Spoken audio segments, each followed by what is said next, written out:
Hello again. Today we're going to do just a quick video.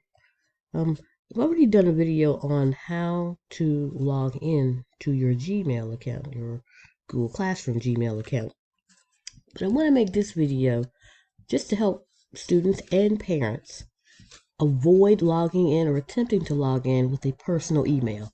This is something I have definitely been guilty of. There have been times when I switched back and forth between my personal Gmail and my school Gmail account and was confused as to why my Google Classroom would not show up. So let me show you how to avoid that error. So I intentionally logged into my personal account, which is right up here near the Google Waffle, as I call it. But I know that I need my school email. So if I'm a student, the first thing I need to do before I do anything else, I need to make sure that I'm on google.com. But then secondly, I want to click on my personal Gmail icon, and I want to sign out.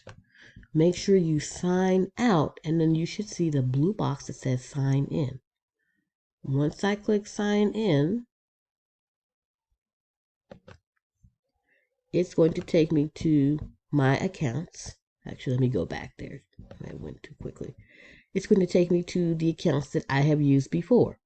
I am only going to choose my student account.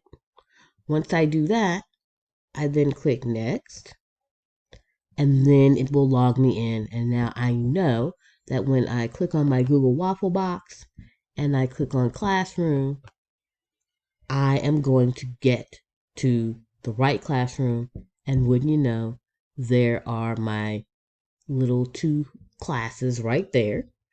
So that's how you avoid signing into or attempting to sign into Google Classroom with a personal account. Remember, you have no access to your school Google Classroom unless you use only the school issued Gmail account.